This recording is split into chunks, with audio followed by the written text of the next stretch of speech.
We're going to finish up on Lesson 11. I think we had a couple of those questions. Doing a survey of the New Testament. This week and next week we'll end the quarter, and I hope that we can get through the questions so we can start anew when the young folks go to the Jesus the Christ quarter. We can start with them on that. So this week and next week, and then we'll finish this up. All right, this is where we ended up last week on the honor roll, the roll call, the Hall of Fame of Faith. That's Hebrews chapter 11. Remember, we had talked about previously, faith is the substance of things hoped for, the evidence of things not seen, and then gets down to the list of those great men and women. Notice they're not perfect. Abraham's listed there. We know that Abraham, on multiple occasions, lied about his wife. Jacob was not a perfect person. Moses, even. And so they're great men and women of the Old Testament, but they're not perfect. But each one, in particular, if we go down through there, it said, by faith, and then what was the point that we made? By faith, there was always some action, right? There's a verb there. Offered, hid, whatever it was, there was some kind of action. Faith is a substance of things hoped for, the evidence of things not seen. If you say, well, I'm jumping ahead. You can say you have faith, but if you don't show it, it's dead, right? I think that's a card later on, maybe today or next week. Romans 15:4, these examples were written and recorded for our learning. And we'll see evidence of that maybe even as we go through the cards today. So let's go to our first new question. 104. Chastening by God yields. Hebrews 12:11.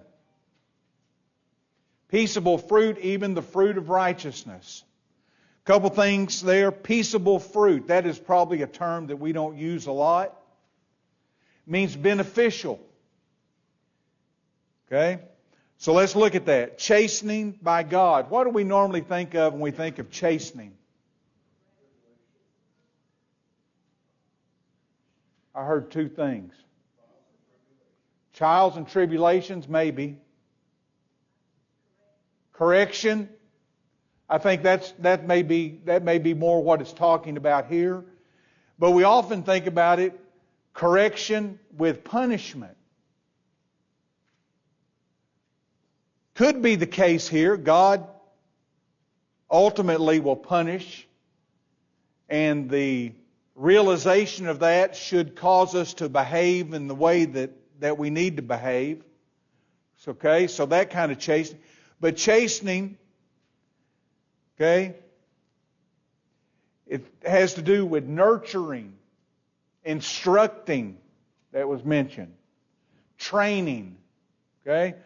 So training, nurturing, instructing by God yields peaceable fruit. It's beneficial for us. Now think about that. What else do we know? If a father doesn't instruct, nurture, train, chasten, the Bible tells us that father doesn't really love their child, right? God is love. So doesn't it make sense that He's going to do everything He can to nurture and train us to be what He wants us to be? And it's going to be beneficial for us. It's not going to hurt us. It's not going to harm us. The things that He wants us to do, His will, if we obey and do those things, it's beneficial to us. We may not always see it. We may not always understand it. Ultimately, what's going to be the benefit? Eternal life. But even in this life, if we do what He wants us to do, it's going to keep us away from trouble. Not exclude us from trouble. We're still going to have worldly... We live in the world, don't we? Okay? But it's going to reduce those things. And we know that sin leads to earthly consequences. Sometimes we have those consequences and we get them secondhand, don't we? Somebody else's sin causes us trouble or problems. And we can have problems and troubles even because of the world, even when we're not involved in sin. But ultimately, it's going to make us better. It's going to make us have a better life. The other thing I think about here is the fruit of righteousness. What does that make? Does that make you think of anything? Chastening by God brings the fruit of righteousness. Fruit of the Spirit, maybe? Fruit of the Spirit. Paul kind of lists that twice. We know that. Ephesians chapter 5, starting in verse 9. Okay? And Galatians 5 in verse 22. And that's that list there. What are they? Have to sing the song, right? Kindness. Let's see. Love, joy, peace, patience, kindness, goodness, faithfulness, gentleness, and self-control. Oh. Isn't that the way the song goes? Something like that? I like that song. If you want to be an apple, or whatever, however that goes. All right. So the fruit of the Spirit: love, joy, peace, patience, kindness, goodness, faithfulness, gentleness, and self-control. That's pretty good stuff, isn't it? That's the good stuff. And that's what's beneficial. It says here, yields. We understand that. This is a farming area, farming community. What is the yield? You go out and you plant seed. The yield's what's come back, isn't it? It's the product. Okay, it's what's produced. And so, correction, instruction by God is going to yield beneficial fruit for us. All right.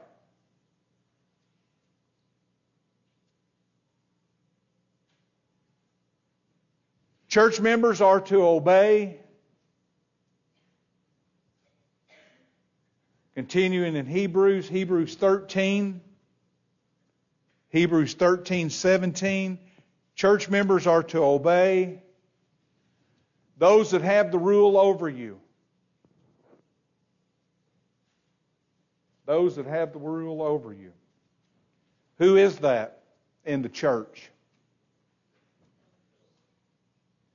God's plan. God's plan is to have elders. S on the end, right? Multiple, as God lays it out, multiple men at each congregation. Okay? It also includes the members. That word there, submissive. Submission. Submissive. In our society, that's kind of got a negative. Nobody wants to be submissive. We want to stand up for our rights. We want to put ourselves first. Be right out there. But for God, His plan was to have elders in each congregation, and it includes submission of the members to the elders. Let's look at that a little bit more. Each member of the congregation is to be submissive to the elders. I looked up that word rule.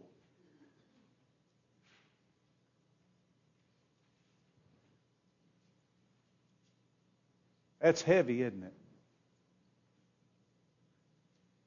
That word rule is heavy. But I looked it up. The actual root word of that is The Greek has more to do with and is defined in other places as lead. That's better, isn't it? Rule over, lead. You get down to I said a while ago, I said the root. You get down to the root of that, bring forth. That's what somebody that leads, that's what they do, isn't it?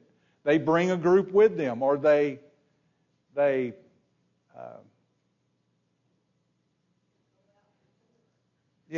have, and it also has to do with, and we understand this, accountability for the persons that you're leading, ruling over.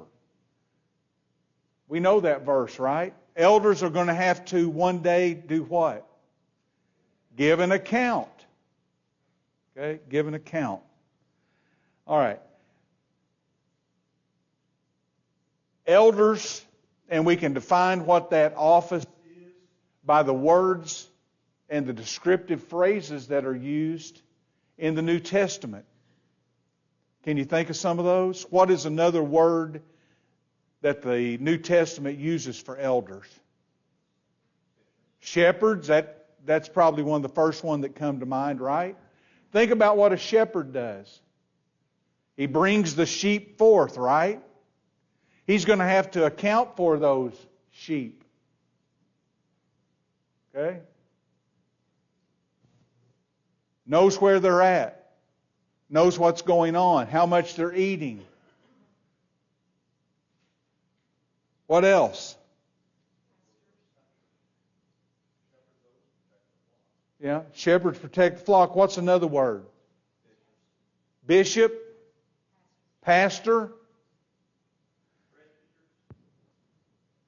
presbyter, yep, overseer. All those words have to do with maintaining. That's presbyter. Maintain, oversee. Pretty much we understand that. What about bishop? David, what's your name mean, bishop? You ever looked it up?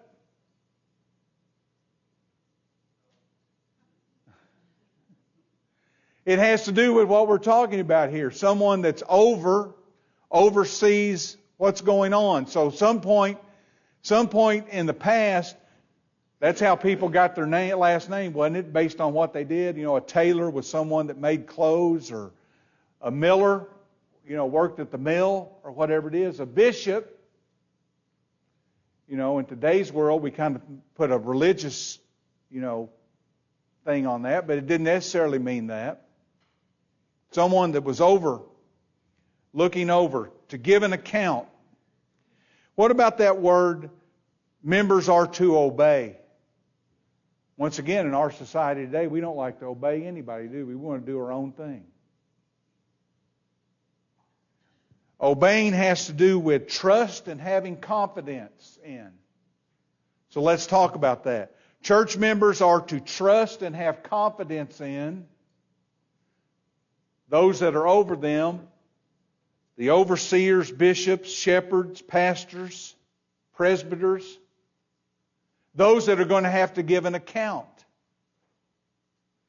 Elders are to watch over the souls of members. If members will not obey the instructions of the faithful elders, it'll be impossible to give a positive account for their souls. Submission to the eldership brings, you continue reading there, it's going to bring joy both to the eldership but also to the membership. But what's the opposite going to bring? Grief, hard times, struggles. Ask the elders here.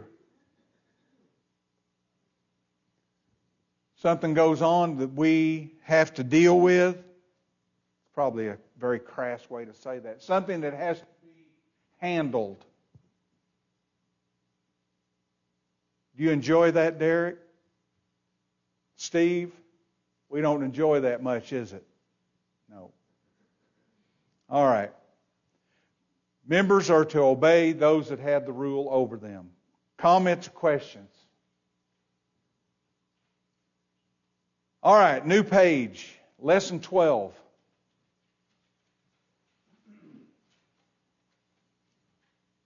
(106). To receive wisdom, what do Christians need to do? James tells us what Jesus said. Ask, and it shall be given unto you. That was in the Sermon on the Mount, wasn't it? We talked about that. James 1:5.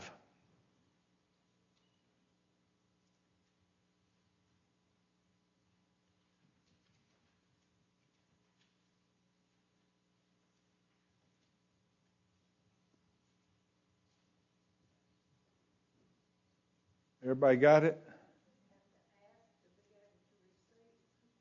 Yeah. If any of you lacks wisdom, let him ask of God.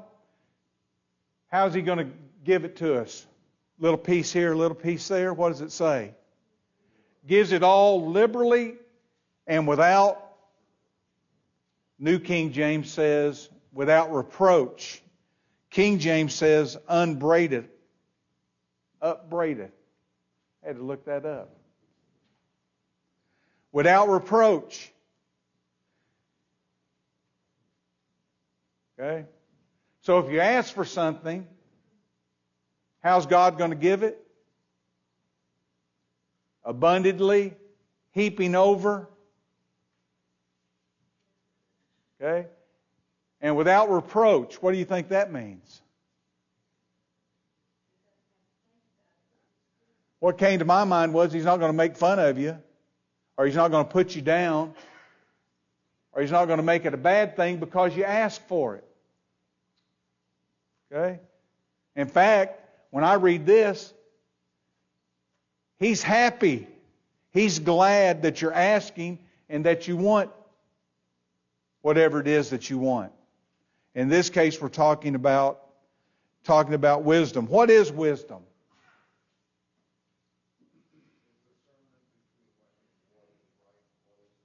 Okay? I can have all the book knowledge in the world. Do I have wisdom? So when does it get into wisdom? Application. Yeah. Applying your knowledge correctly. I wrote that word down too. Jerry said applying or application, and I added the word correctly to my definition. Correctly applying knowledge. Oftentimes it comes from experience, doesn't it? Go through something, you learn, you know how to better do it the next time. Okay? Proverbs chapter 2, we won't take the time to read all that. But I'll point out some things. Proverbs chapter 2 talks about receiving God's Word. We are to incline our ear and apply it to our hearts. Within that one chapter, and if you ever need a chapter to uplift and encourage you, this is one chapter to do it. Proverbs chapter 2. Within that chapter, knowledge is mentioned 5 times. Understanding is mentioned 5 times. Fear, remember we talked about that word fear, that awe, that respect that we have for God. Fear 5 times. Judgment 8 times. And equity 9 times. That chapter tells us that if we are going to receive His Word, incline your ear. What does that mean? Listen to what's being said. Read it. Understand it. John said it. Study it. And then what do we have to do? Apply it to our hearts. We can know, and we'll see this as we go through with the next question, we can have knowledge of it in our brain, but if we don't use it, If we don't apply it, what good is it doing? Okay. Verse 20 of that Proverb chapter 2 tells us to walk in the ways of good and the path of light. If we do these, if we receive the Word, we understand it, and we apply it. Who do we think of when we think about asking for wisdom? Solomon. And God was so pleased with Solomon's request for wisdom, He gave him all that other stuff that most people would have asked for anyway, right? Fame and riches and all those things. God gives His children liberally. We're told if we ask, it'll be given to us. Wisdom is the backbone of faith. Without wisdom, we can't fully understand God's Word. We have to apply it. Each of us should consistently seek more wisdom through prayer. And what else could we add to that? Through prayer and what? Study. Just asking for it in prayer, God's going to give it to us. But how's it going to get there? Yeah. Diligently seek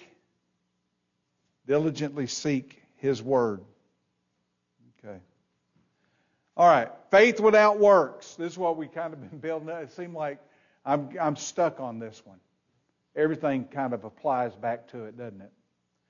Faith without works is what? Did everybody say that? Faith without works is dead. James chapter 2, 17.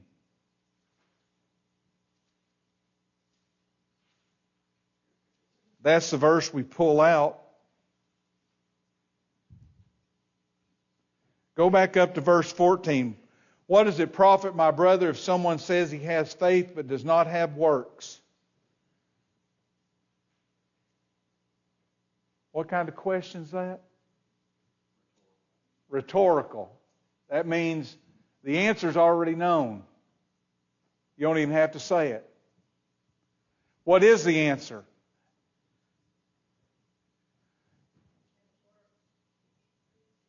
It's not any profit at all, is it? Okay? What does it profit if someone says they have faith but they don't have works? Can faith save him? That's another rhetorical question. The answer goes without saying. We're going to say it anyway. No. Okay? Then get down there. Thus also faith by itself, if it does not have works, is dead. Faith without works is dead being alone.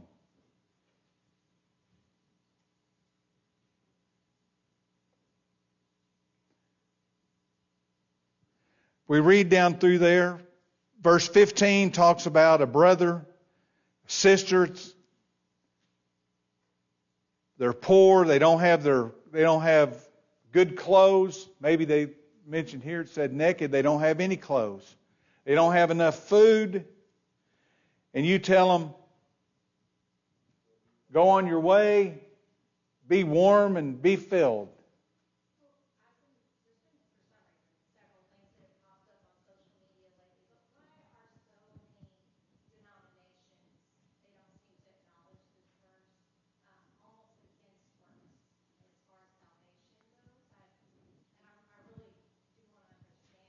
Yeah.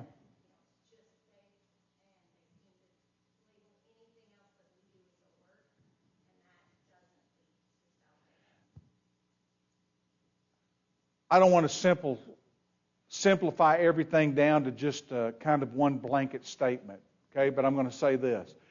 They can stand wherever they stand on stage, not behind a pulpit anymore because that seems to offend everybody.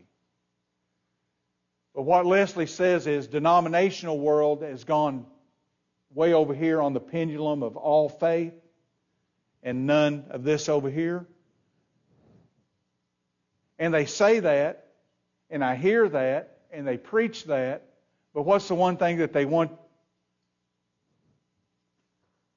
They're asking for financial contributions so somebody can do some works.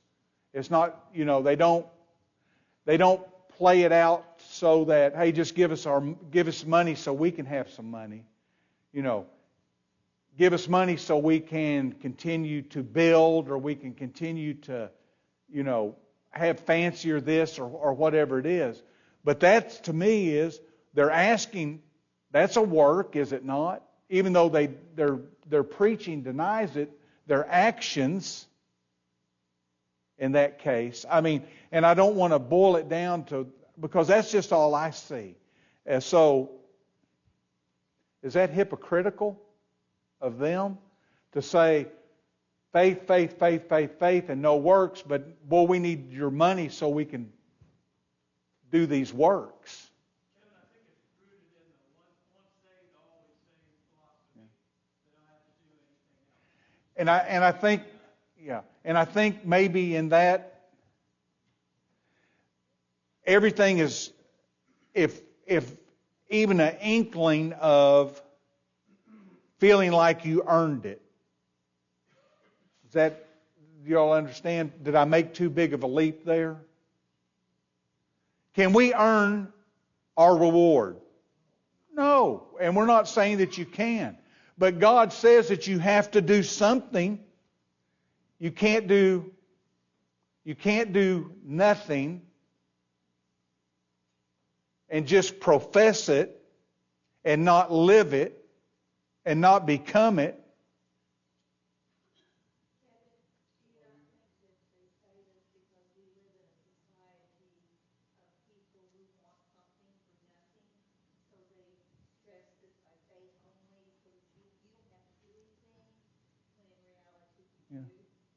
You don't have to question me, or you don't have to. You can't question me about it because you don't know my experience.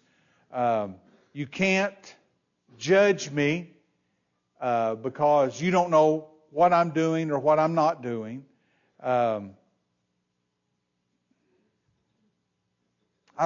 It just doesn't. And once again, I don't want to boil it down to just that because I'm sure there's so many other layers. But it just seems like over here on one side they're saying this, but they're really doing this over here, but they want to deny that part because they don't want to seem like you're earning it, or, as Joe said,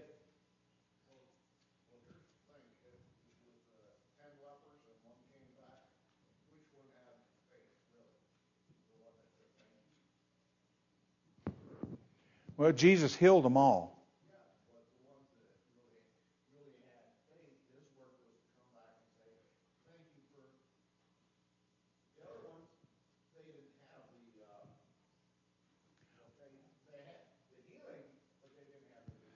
Yeah, and I'll say this, John, maybe they did, but we'll never know because they didn't have the actions to go with it. Jerry. So, continuing on in that same Right. James chapter 2, verse 18, it says, but someone will say, you have faith and I have works. Show me your faith without your works, and I will show you my faith by my works. You believe that there's one God. You do well, that even the demons believe. Right, and I've got that written down here too. Doing works, being obedient to God. Let's just call it that instead of calling it works. That's what works are. Being obedient to what God says and going and doing it. That's works. Okay? So doing works, being obedient to God, what does that do? That shows us our commitment to God, does it not? As John and I just had that, we don't know what the other 9. Where was their commitment? We don't know. Because they didn't do anything. They just got healed and went on their way, didn't they? So there's no commitment for that. All right. Then he mentions in verse, Jerry read down to about what? 19, the devils believe and tremble. You do well. Well, the devils believe. Do you want to be in the same boat as the devils?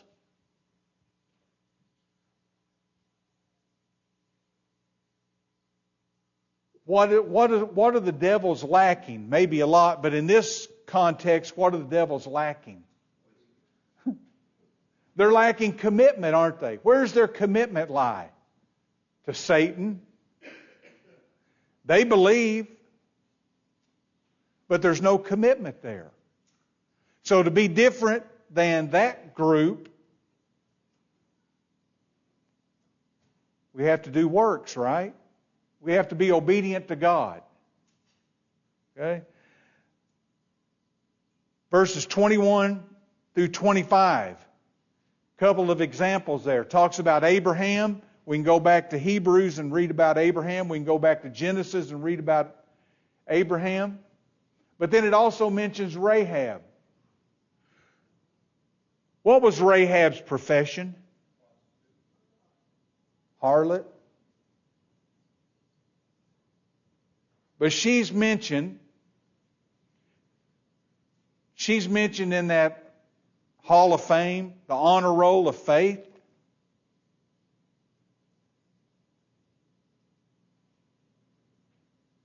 Because she did something, right? She had a commitment. She just didn't say it, she lived it. She hid the spies. And because of that, she was saved when the walls of Jericho fell. What else do we know about Rahab?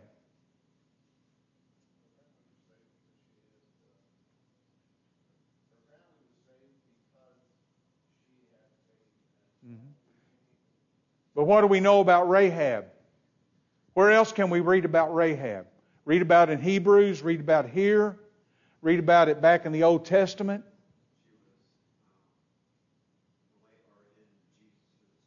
She's in Jesus' genealogy. She's a great, however far you can go back.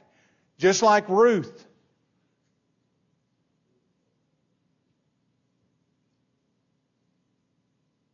Verse 26.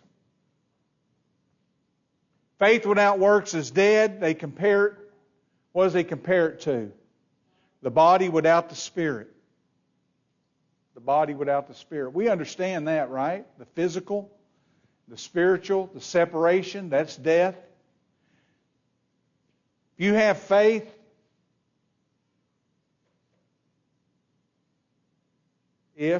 have faith, but there's not works or there's not commitment, there's not obedience to God that goes along with it,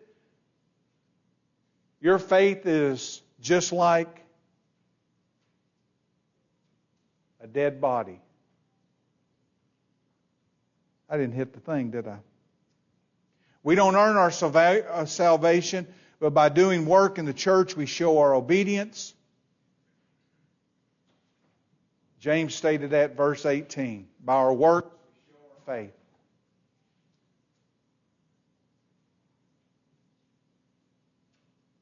We talked about the unit on the devil, sin, and hell. We talked about this several weeks, didn't we? Resist the devil and what? Resist the devil, he will flee from you. James 4:7. James 4:7. When we resist the devil, he will flee from us. When we are subject to God. What is subject when we are subject to God?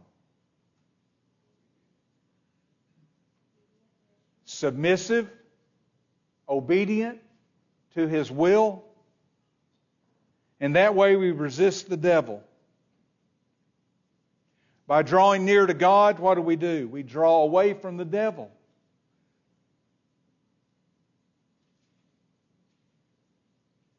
We want to think about a line.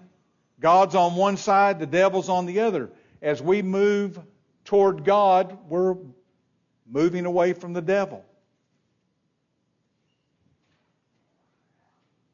The devil can't stand to be near God. And God, because the devil is sin, can have no part with that. What's the example that we have? The temptation of Jesus.